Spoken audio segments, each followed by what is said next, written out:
Bayou Time Sports is brought to you by Terrebonne General Health System Community Sports Institute in conjunction with Barca Honda.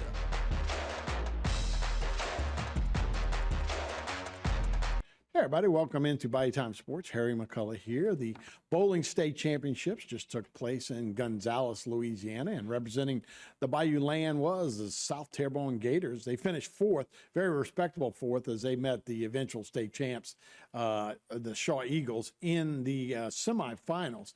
But what a year it's been. They've won a district championship, the boys and the girls, and then represented real well there. And actually, maybe if they were on the other side of the bracket, they might have been in the finals, but who knows? Either way, the up-and-coming program there in Berg. Coach Archie Adams is here to talk about the experience. And, yeah, always a great experience. You got an up-and-coming program. First of all, congratulations on a great year. You got the boys and the girls in the playoffs, right? Yeah, thank you. Both the district champs, both equal. They had 11-1 records, each of them.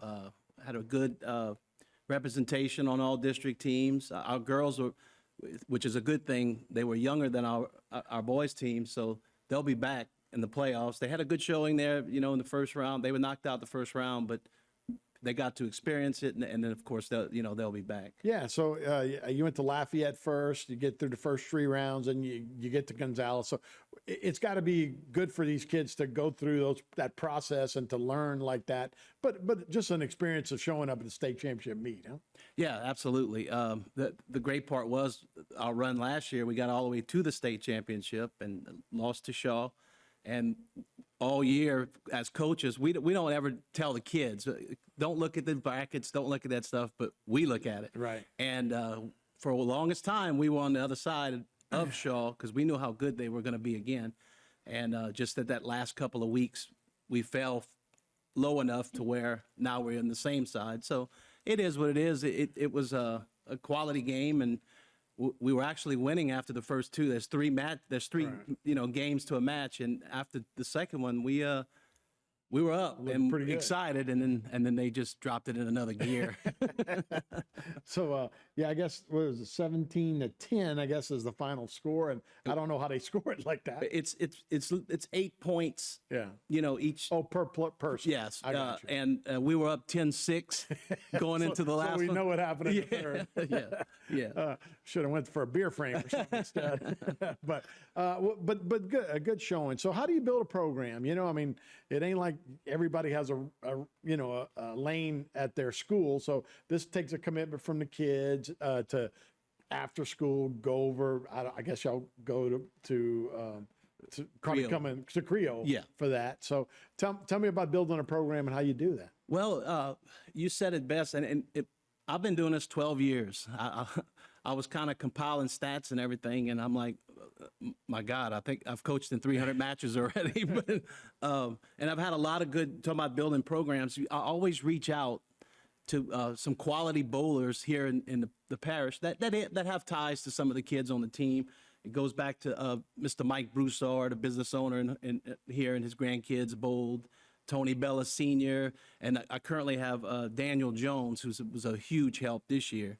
And, and it's kind of the technical side. And they not only teach the kids, but I've learned so much in 12 years from those guys, so I can go further and help these kids. But a lot of people don't understand that it is a technical side, oiled lanes, what type of balls to shoot.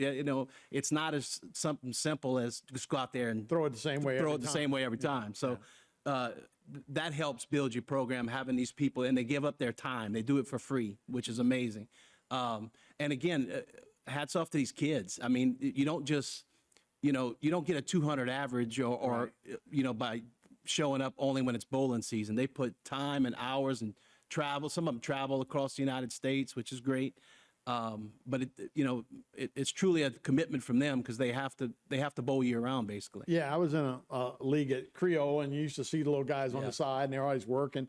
Now, the two-handed technique, is that still a thing? Do you still have to have your fingers in the ball and all of that? Yeah, because I know that spin is a lot different. It's taken over, basically. I still have a couple of yeah. traditionals, but you see it throughout the state. It's pretty much taken over. Well, that's a young man's game. That two-handed, absolutely. That's torquing your back.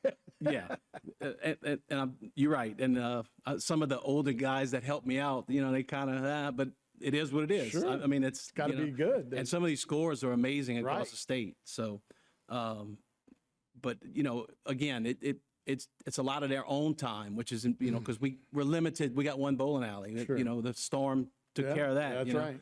So you got to get better on your own, basically, outside of bowling season. Yeah. So tell me about your club. Tell me about some of your players.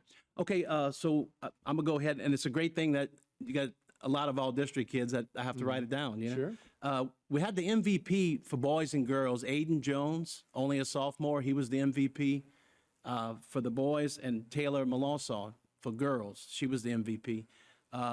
Tony Bella Jr., Sean Champagne, were also, and Logan LaBeouf were also first team. Second team was Trenton Odimon and Zach Arsenault for the boys. And the girls, we had, besides Taylor on first, we had Estefania Guerrero, Abigail Berg, Briella Bokeh, and Kelsey LaBeouf all on second team. So we had, we didn't have, so to say, real high averages as far as girls, but they were all piled young. on top of each other. Yeah.